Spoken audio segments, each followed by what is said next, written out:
should have practiced my talk in these shoes. That was actually not a joke. So I'm going to take you back to a couple months ago. Thank you for telling my talk before I come out here. But I'm going to take you back to a couple months ago when I had just moved to Indiana from New York City. And I was roaming the aisles of Michael's craft store, desperately seeking for anything to do because I had moved to Indiana. And my phone rings, and it's my best friend. And she had just returned home after a very long trip around the world, and I hadn't seen her in probably a year and a half at this point. Hey, Tory, just calling to check about our trip next week. I can't wait for you to visit me in Florida. So, no pressure, but when you come, do you want to try hallucinogens? It's just that, oh my God, I have been projectile vomiting out of both ends for the past 4 days at an ayahuasca ceremony, and I feel amazing. I feel so free from all of this old bullshit and these heavy emotions, and it's like every time I'm physically releasing something, I know exactly what I'm energetically releasing. And the best part is I hear this voice, and it tells me who I am and what my purpose is. I mean, I know exactly why I am here. And my stomach is still like a little bit iffy. I'm going to have to go, but do you want to do it or not? And I said yes. So I'm off the next week to go meet my friend to do hallucinogens. And to our surprise, it's fairly difficult to find ancient plant medicine and a shaman to conduct a ceremony for us in the exotic state of Florida. But after some really awkward seeking phone calls and some stops at crystal shops, we actually freaking find the stuff. And because plant medicine is really serious, you have to start preparing, detoxing, hydrating long before you even ingest it, we spent my vacation sleeping, drinking lots of water, not doing fun things, not eating food. At one point, my friend says that this guiding voice has told her she needs to clear out her friend group and she's not sure I've made the cut. I offer to go home early, and she says, oh, no, let's wait till after the ceremony because you might be better then.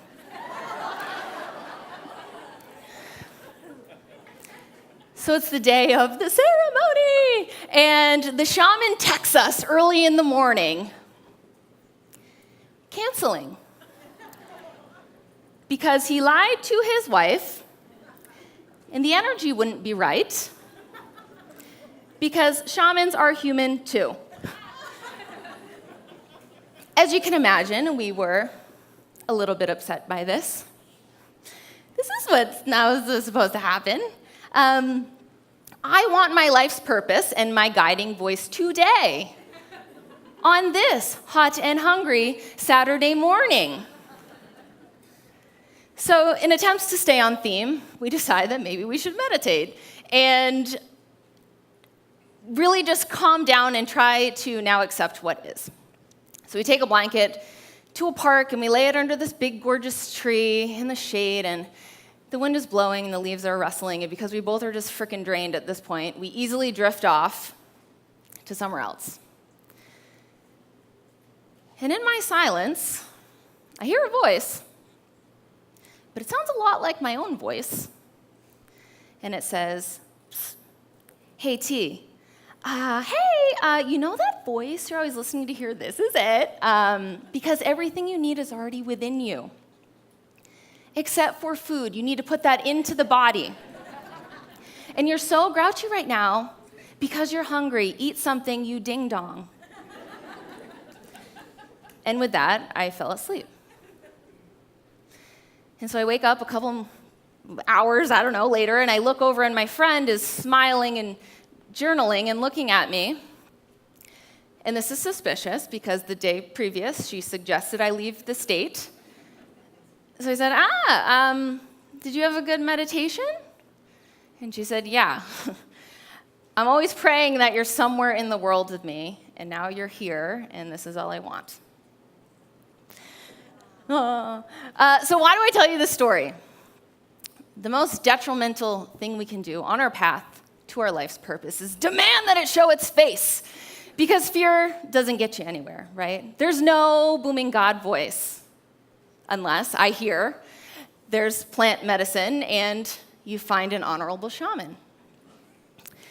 And so I am the most qualified person to be on the stage right now because I am human.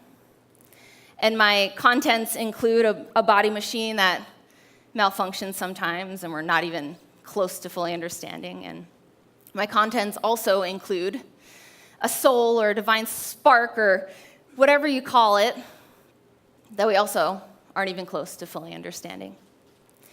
And I was born perfect in all of my imperfections and brilliantly worthy without ever having done a damn thing upon my arrival. Just out of curiosity, does anybody else fit those qualifications? Hey now. And my trajectory includes graduating from high school with honors, getting an academic scholarship, and then dropping out of college after 1 year. Moved to New York City alone at 19. Danced professionally, not on a pole. But I did waitress in my bikini for 4 years in Times Square. And this is the first time that my family came to visit me. And I can only imagine how hard it was to be supportive of me in this moment. I did red carpet interviews. I tried stand-up comedy. I worked for a nonprofit with a dear, dear friend. I went back to school and I opened my own practice in New York City. I got my head on the side of a billboard at Madison Square Garden. I started hosting international wellness retreats. I felt unstoppable in a city that is so often deemed unconquerable. And then I swiped everything into a big sinkhole and moved to Indiana. And I know what you're thinking, wow, you're a mess.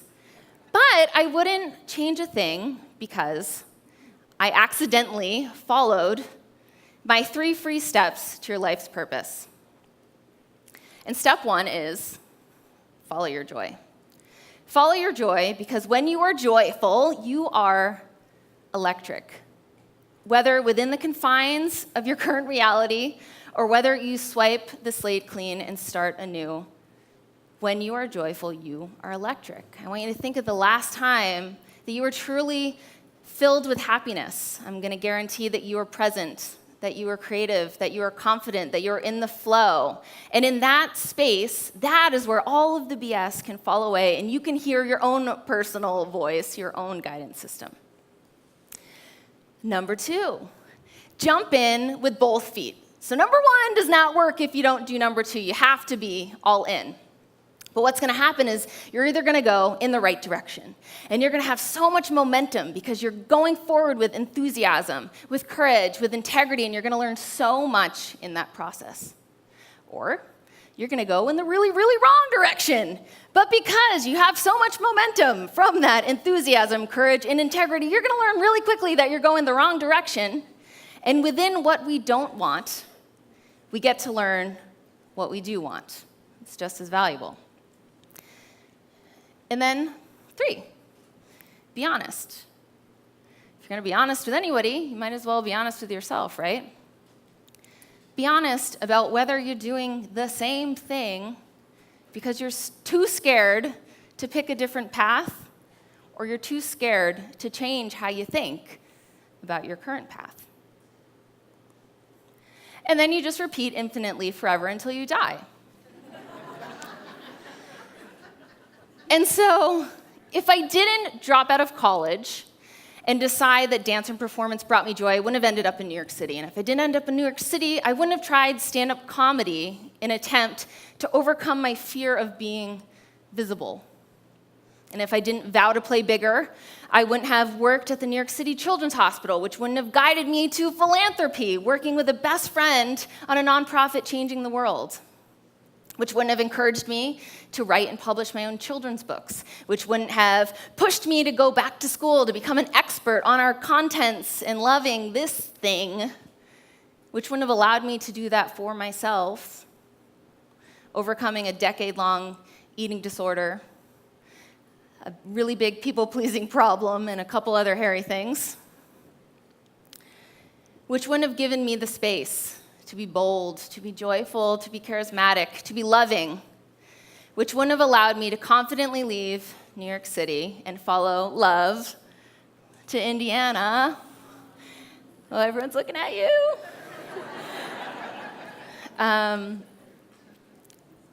And if I wasn't in Indiana, I wouldn't be in frickin' Broad Ripple right now on the stage having this important, juicy conversation with you, which is exactly where I want to be.